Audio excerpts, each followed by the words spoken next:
हिमाचल के बाद हरियाणा में भी बढ़ाया गया लॉकडाउन। 24 मई सुबह 6 बजे तक जारी रहेंगी पाबंदियां। पानीपत में सीएम मनोहर लाल ने की घोषणा। हांसी में सीएम मनोहर लाल का विरोध करने पहुंचे किसानों पर लाठीचार्ज। पुलिस ने दौड़ा कर पीटा। बैरिकेडिंग तोड़कर आगे बढ़ रहे थे किसान। जेपी नड्डा ने हिमाचल को भेजी कोरोना राहत सामग्री। सभी 12 जिलों के लिए 17 एम्बुलेंस की रवाना। कहा, लोगों को पीएम मोदी की लीडरशिप पर भरोसा। चीन में स्वास्थ्य सुविधाओं की खुली पोल। सरकारी अस्पताल में बेड हुए फुल तो खाट पर हो रहा मरीजों का इलाज। जगरांव में पुलिसकर्मियों के हत्यारों की हुई पहचान। पुलिस से 4 आरोपियों के पोस्टर किए जारी। कल दिन दहाड़े 2 पुलिसकर्मियों की हुई थी हत्या। और गोवा में ताउते तूफान से तबाही। कर्नाटक में 4 लोगों ने गंवाई जान। गुजरात, महाराष्ट्र, राजस्थान में अलर्ट।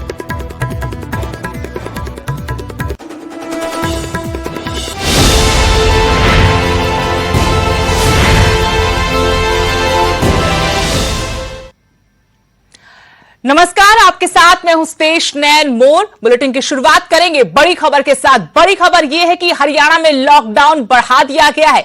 1 हफ्ते के लिए और लॉकडाउन बढ़ाया गया है, यानी 24 मई सुबह 6 बजे तक लॉकडाउन जारी रहेगा। पानीपत में मुख्यमंत्री मनोहर लाल ने इस बारे में घोषणा की और लॉकडाउन अब 24 मई सुबह 6 बजे तक के लिए जारी रहेगा। कोरोना के संक्रमण को देखते हुए मुख्यमंत्री मनोहर लाल की तरफ से यह फैसला लिया गया। हरियाणा में लॉकडाउन बढ़ा दिया गया है। 1 हफ्ते के लिए लॉकडाउन बढ़ाया गया है। 24 मई सुबह 6 बजे तक मिनी लॉकडाउन प्रदेश में जारी रहेगा। पानीपत में सीएम मनोहर लाल ने घोषणा की है। बड़ी खबर आपको बता रहे हैं। कोरोना संक्रमण के मामलों को देखते हुए हरियाणा सरकार ने बड़ा फैसला किया है। हरियाणा में लॉकडाउन 1 हफ्ते के लिए और बढ़ा दिया गया है। 24 मई सुबह 6 बजे तक लॉकडाउन जारी रहेगा। पानीपत में मुख्यमंत्री मनोहर लाल ने इस बारे में घोषणा की और कल ही हिमाचल सरकार ने भी लॉकडाउन बढ़ाने का फैसला किया था। कोरोना कर्फ्यू को बढ़ा दिया गया था 26 तारीख तक के लिए। उसी तर्ज पर अब हरियाणा सरकार ने भी महत्वपूर्ण फैसला किया है। यहां पर भी लॉकडाउन 1 हफ्ते के लिए और बढ़ा दिया गया है, यानी 24 मई सुबह 6 बजे तक लॉकडाउन हरियाणा में जारी रहेगा। लॉकडाउन का अभी सकारात्मक असर नजर आ रहा है। कोरोना के जो संक्रमित मामले थे लगातार बढ़ रहे थे। लॉकडाउन के बाद उनमें थोड़ी कमी जरूर देखी जा रही है। ऐसे में राहत की बात सरकार के लिए, प्रशासन के लिए, लोगों के लिए। और इसी के मद्देनजर बड़ा फैसला सरकार का कि 1 हफ्ते के लिए लॉकडाउन और बढ़ा दिया गया है। तो एक बात सर्वसामान्य सब ओर से आने लगी है, जनता की ओर से भी कहा जाने लगा है कि थोड़ी सख्ती कुछ दिन और रखनी चाहिए, क्योंकि भी डाउनवर्ड ट्रेंड आया है। और अगर ये संख्या और हमारी प्रतिदिन अभी जो लगभग 9,000 10,000 के आसपास पहुंची है, अगर 1000 भी प्रतिदिन करके घटती है तो 8-10 दिन में हम फिर नॉर्मल स्थिति में आ सकते हैं। तो इसलिए अभी इसको उसी स्थिति में जैसे चल रहा है 1 सप्ताह के लिए इसको और आगे बढ़ाया जाता है। अब ये 24 तारीख प्रातःकाल 23 तारीख प्रातःकाल 6 बजे तक और ये 24 तारीख सोमवार 24 तारीख प्रातःकाल 6 बजे तक इसको एक्सटेंड किया जाता है। चलिए और जानकारी लेंगे। चंडीगढ़ से मेरे सहयोगी अंकित दुदानी जुड़े हैं। अंकित, सरकार ने फैसला किया है कि 1 हफ्ते और लॉकडाउन हरियाणा में जारी रहेगा। जिस तरीके से कोरोना का ग्राफ नीचे आ रहा है, एक बड़ी राहत भी मिल रही सरकार को, प्रशासन को, लोगों को, और इसके मद्देनजर काफी महत्वपूर्ण हम ये फैसला देख सकते हैं। बिल्कुल बिल्कुल, इसमें सुदेश कोई दो राय नहीं है, क्योंकि जब से लॉकडाउन लगा है तब से कोरोना का ग्राफ नीचे आ रहा है और 15,000 से ज्यादा केस प्रतिदिन सामने आने लग गए थे। 24 घंटे के अंदर सामने आने लग गए थे।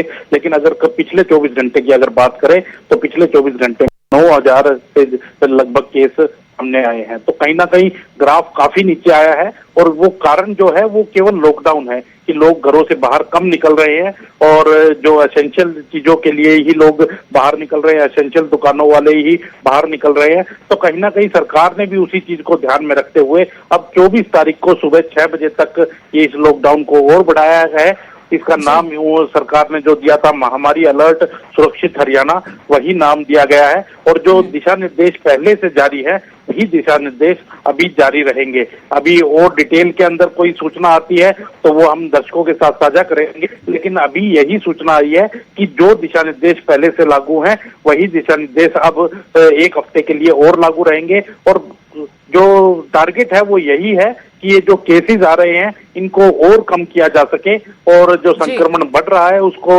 लगातार कम किया जा सके, जिससे कि लोगों की जानें बचाई जा सके। तो कहीं ना कहीं सरकार ने इसीलिए ये फैसला लिया है कि 24 तारीख को सुबह 6 बजे तक ये लॉकडाउन और रहेगा। जी शुक्रिया अंकित जानकारी के लिए। तो हरियाणा सरकार का महत्वपूर्ण फैसला, कोरोना की चेन तोड़ने के लिए सरकार ने फैसला किया है कि 1 हफ्ते और लॉकडाउन रहेगा हरियाणा में, यानी 24 मई सुबह 6 बजे तक जो पाबंदियां पहले थी वो यूं ही जारी रहेंगी।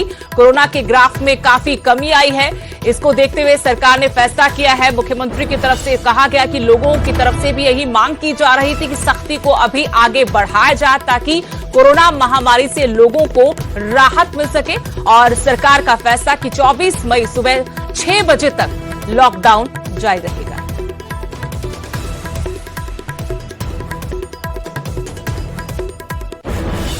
अगली बड़ी खबर, पानीपत में किसानों ने रोड जाम कर दिया है। हांसी में किसानों पर लाठी चार्ज का विरोध करते हुए किसान सड़क पर उतर आए। किसानों ने नेशनल हाईवे को जाम किया है। लाठी चार्ज के विरोध में किसानों का गुस्सा फूटा है। आपको बता दें कि हांसी में किसानों पर लाठी चार्ज हुआ था जब उन्होंने मुख्यमंत्री के दौरे का विरोध किया था। अब पानीपत में इस कार्रवाई के खिलाफ किसानों ने सड़क पर जाम लगा दिया है। किसानों ने नेशनल हाईवे को जाम किया है।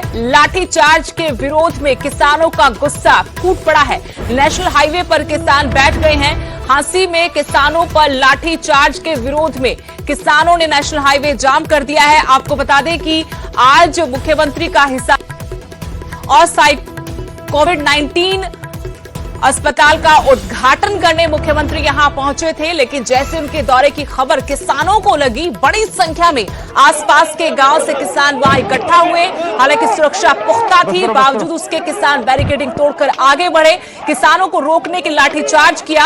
आपको तस्वीरें हम दिखा रहे हैं, बड़ी तादाद में कैसे किसान जब वहां इकट्ठा हुए आगे बढ़ने की कोशिश की तो न सिर्फ आंसू गैस के गोले इस्तेमाल किए गए बल्कि लाठीचार्ज किया और किसानों को खदेड़ने की कोशिश की। बड़ी संख्या में किसान क्योंकि यहां पर इकट्ठा हुए थे, पुलिस बल मौजूद था और वहां सुरक्षा के मद्देनजर बैरिकेडिंग की गई थी, लेकिन किसान बैरिकेडिंग हटाकर आगे बढ़ने की कोशिश कर रहे थे।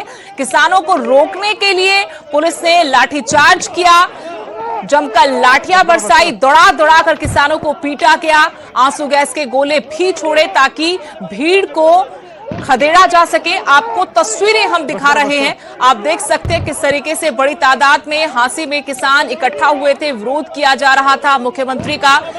हम देख रहे हैं कि किसान आंदोलन की वजह से लगातार हरियाणा में बीजेपी जेजेपी नेताओं का, मंत्रियों का, विधायकों का विरोध हो रहा है। किसान विरोध कर रहे हैं। इसी कड़ी में जब आज मुख्यमंत्री मनोहर लाल हिसार पहुंच रहे थे तो किसान उनका विरोध करने यहां पर इकट्ठा हुए। किसान संगठनों के झंडे हाथ में उठाए हुए नारेबाजी करते हुए किसान जब बड़ी संख्या में आगे बढ़ने की कोशिश कर रहे थे तो वहां पहले से मौजूद सुरक्षा कर्मियों ने उन्हें पीछे धकेलने के लिए पहले बैरिकेडिंग का इस्तेमाल किया और जब किसान इसे उखाड़ते हुए आगे निकलने लगे तो पुलिस ने उन पर लाठीचार्ज किया। न्यूज 18 पर आपको एक्सक्लूसिव तस्वीरें दिखा रहे हैं जिनमें आप देख सकते हैं कैसे बड़ी संख्या में किसान इकट्ठा हुए, मुख्यमंत्री का विरोध किया, नारेबाजी की गई, लेकिन पुलिस ने इन्हें पीछे हटाने के लिए, खदेड़ने के लिए लाठीचार्ज का इस्तेमाल किया, लाठीचार्ज किया और आंसू गैस के गोले भी छोड़े। किसान 3 कृषि कानूनों के खिलाफ आंदोलन कर रहे हैं और इसके मद्देनजर ही बीजेपी जेजेपी के नेताओं का, विधायकों का, मंत्रियों का विरोध भी कर रहे हैं।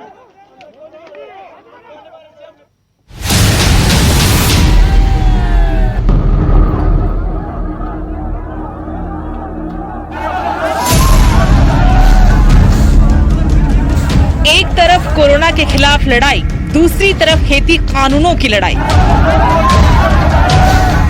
कोरोना के खिलाफ लड़ाई जीतने के मकसद से रविवार को मुख्यमंत्री मनोहर लाल हिसार पहुंचने वाले थे।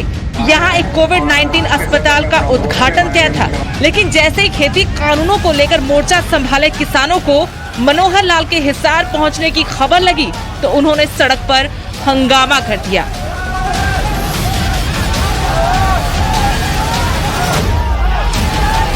अपने जाने पहचाने अंदाज में किसान हांसी से हिसार की तरफ आगे बढ़ने की कोशिश करते रहे, लेकिन पुलिस का पहरा भी कड़ा था और फिर वही हुआ जो पिछले कई महीनों से देखते आ रहे हैं, पुलिस और किसानों के बीच सीधा टकराव।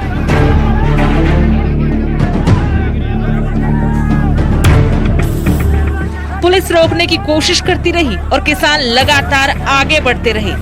आखिर में ट्रैक्टर की मदद से बैरिकेडिंग तोड़कर किसान हिसार की तरफ बढ़ गए। एक तरफ किसान हिसार की तरफ बढ़ रहे थे तो दूसरी तरफ मनोहर लाल भी जैसे तैसे हिसार पहुंच ही गए। मुख्यमंत्री ने 500 बेड के अस्थायी कोविड-19 का उद्घाटन किया और फिर चले गए, मगर हालात उसके बाद और ज्यादा बेकाबू हो गए।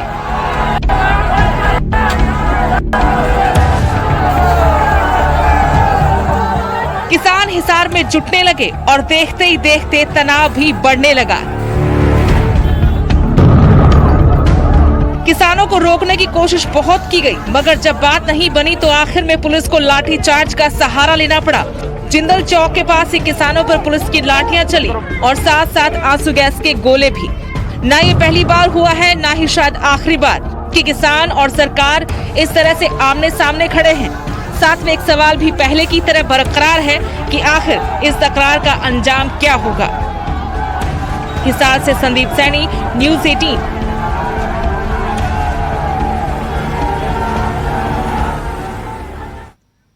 उधर किसानों पर हुए लाठीचार्ज पर किसान नेता गुरनाम सिंह चढ़ूनी ने मुख्यमंत्री से पूछा है कि कोरोना काल में जब लोगों के इकट्ठा होने पर रोक है तो आपके उद्घाटन समारोह में 500 लोग कैसे इकट्ठा हो गए? सरकार जानबूझकर किसानों से पंगा ले रही है।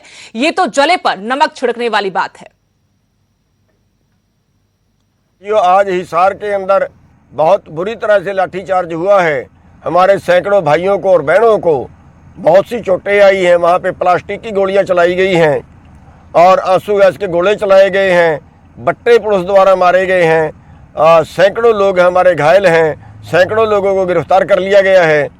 और साथियों, मैं खट्टर साहब से पूछना चाहता हूँ कि जब कोविड है, जब इकट्ठे होने पे बैन है, तो इसकी जहाँ उद्घाटन था वहाँ पे वीडियो आ रही है, 500 लोगों से ज़्यादा वहाँ वीडियो में नज़र आ रहे हैं। क्या ये उद्घाटन ऑनलाइन नहीं हो सकता? क्या वहाँ जाके ही उद्घाटन होगा? ये जानबूझ के पंगे लेने के लिए आते हैं, कोविड ये फैला रहे हैं, नाम बदनाम हमारा कर रहे हैं। जब इन्होंने बारात बंद की हुई है, इन्होंने शादियां बंद की हुई हैं, इन्होंने मकानें बंद की हुई हैं, क्या अस्पताल के उद्घाटन पे इनके नंबर बनाने जरूरी हैं? कोरोना के खिलाफ लड़ाई में हरियाणा सरकार कोशिशें कर रही है। पानीपत और हिसार में सीएम मनोहर लाल ने अस्थायी कोविड अस्पताल का उद्घाटन किया। पानीपत रिफाइनरी के पास गुरु तेग बहादुर कोविड अस्पताल का उद्घाटन किया गया। सीएम के साथ साथ केंद्रीय पेट्रोलियम मंत्री धर्मेंद्र प्रधान, स्वास्थ्य मंत्री अनिल विज भी यहां मौजूद थे। कोरोना महामारी को देखते हुए हरियाणा सरकार ने पानीपत में 500 बेड का कोविड अस्पताल शुरू करने का फैसला लिया था। फिलहाल 300 ऑक्सीजन बेड के साथ अस्पताल का पहला ब्लॉक आज से शुरू हो गया है। आज से यहां कोरोना मरीजों का इलाज होगा। वहीं पानीपत में भी सीएम ने 500 बेड के अस्थायी कोविड अस्पताल का उद्घाटन किया। चौधरी देवीलाल संजीवनी अस्पताल में कोरोना मरीजों का इलाज होगा।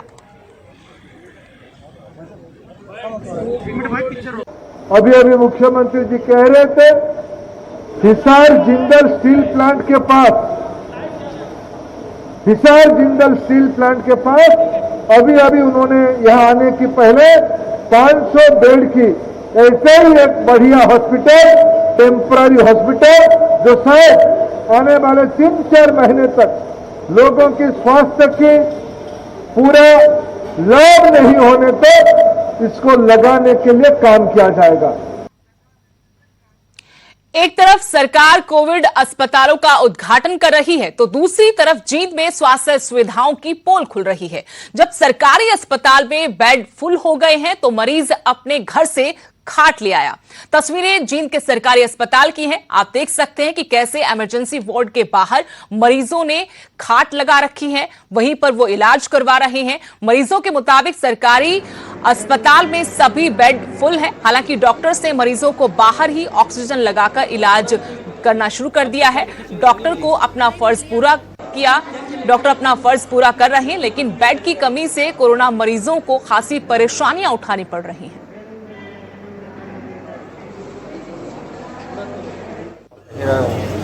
बेड खाली है ही नहीं, घर से बाहर जाने पड़ रहे हैं। तो अपने घरों से लेके आ रहे हैं सारे? क्या क्या लेके आ रहे घर से? घरों से क्या क्या लेके आ रहे हो? बेड बिस्तर सब घर से ले गया। खाट फुट कितने मरीज हैं यार? देखिए, हमारे पास सभी चीज़ों की किसी चीज़ की कोई कमी नहीं है।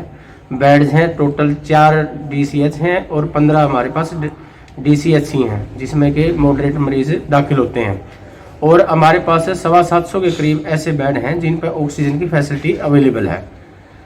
कुछ बीच में समय ऐसा आया था जहाँ पे ऑक्सीजन हमारे पास सरप्लस नहीं थी, काम चलाने के लिए थी। अब हमारे पास ऑक्सीजन की मात्रा भी काफ़ी हो गई है। तो सिविल हॉस्पिटल जींद में जैसे सारे बेड भरे हुए हैं, तो अब जितनी भी हमारी CHC हैं, जैसे सिविल हॉस्पिटल नरवाना है, उचाना, अलेवा, जुलाना, सफीदो, यहाँ पे भी मरीज दाखिल किए जा रहे हैं और वहाँ पे बेड उपलब्ध हैं। और यहाँ रुकेंगे छोटे से ब्रेक के लिए।